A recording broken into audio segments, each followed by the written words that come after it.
HCF. So HCF is your highest common factor, all right? In the highest common factor, obviously you're familiar with what factors are, right? And we need to find out a factor, which is the highest and is common. It's common and the highest, basically, right? So let's suppose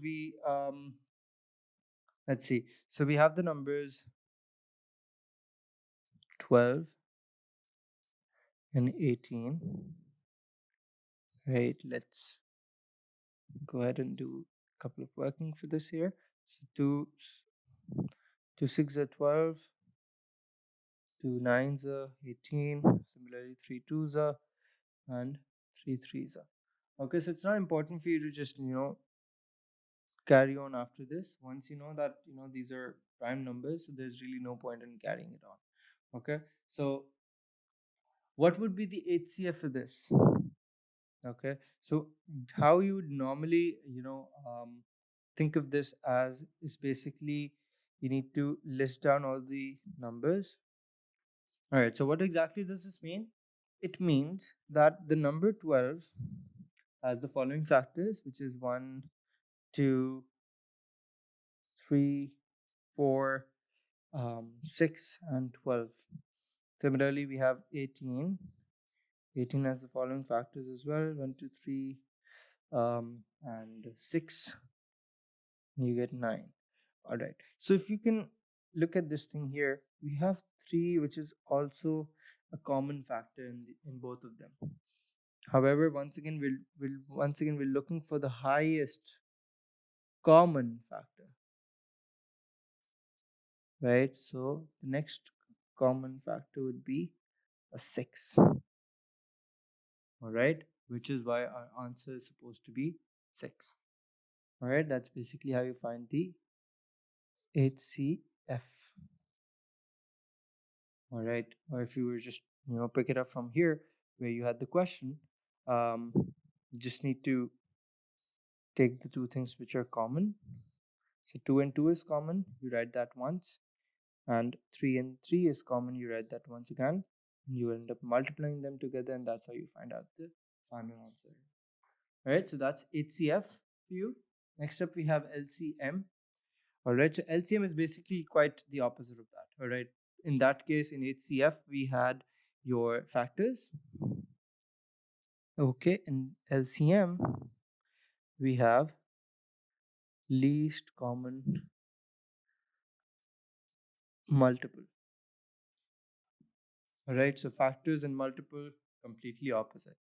Least and highest completely opposite, right? But however, there's a similar approach to how you would normally solve a question for this. So let's suppose let's play with the same numbers. So we have 12 and 18. All right, and if we were to further solve this, you'd have 6, 9. You would get 3 2, 3 3s are, 2 1s are, and 3 1s are. All right, in LCM it's important to bring this down to the number 1. All right, and then only then you'll have to stop. All right, so LCM is basically going to be the sum, or not the sum, but a result of all of these things multiplied together. All right, it's going to be the product of all of them, right? So the LCM would be 2 into 3,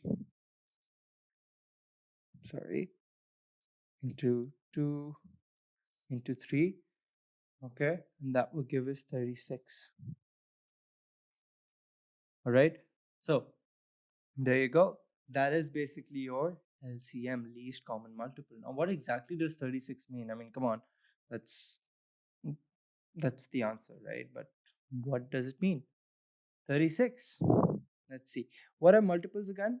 We have 12 ones are 12, 12 twos are 24, 12 threes are 36.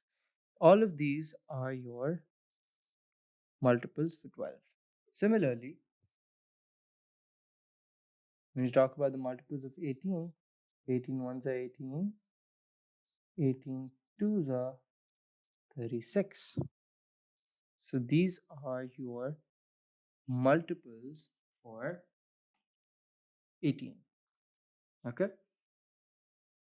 So we need to find out a number which is common in the multiples for both of these numbers, and it has to be the least common one. All right. So once again, if we go on, we will have 72 somewhere here. We go on, we will have 72 somewhere here as well. All right. So it's not like these will be the only two common multiples in these two numbers. All right. We're gonna have different numbers. We're gonna have other numbers, and they will be common. All right. But once again, they will not be the least. They will not be the least. The least numbers are these which are common. These multiples which are common. All right. So that's why we have 36 as the answer, because it is the least common multiple over here. Fair enough. So yeah, that was the basics of your first chapter, the numbers. All right. The first few chapters, the first few sections of your mathematics syllabus are fairly simple. All right. And I mean, you probably know half of these things already. Most of these things, actually, to be very honest. All right. But once again, it's better to just go over these things on a on a regular basis, because sometimes the examiner does test you in these areas. All right. So yeah, that's it for today. Um, we're gonna be doing our we're going to be doing more sessions in the future as well for the remaining chapters, where we're going to be talking about sets. We have square roots, cube roots. We have directed numbers. We have the standard form, ratios, proportion, and rate. We have percentages and algebra, trigonometry, loci, and a lot of things coming up. All right. So yeah, I hope you guys like the video. If you do have any questions about anything in terms of physics or math, please do drop down um, in the comments, and make sure to please like and subscribe the channel.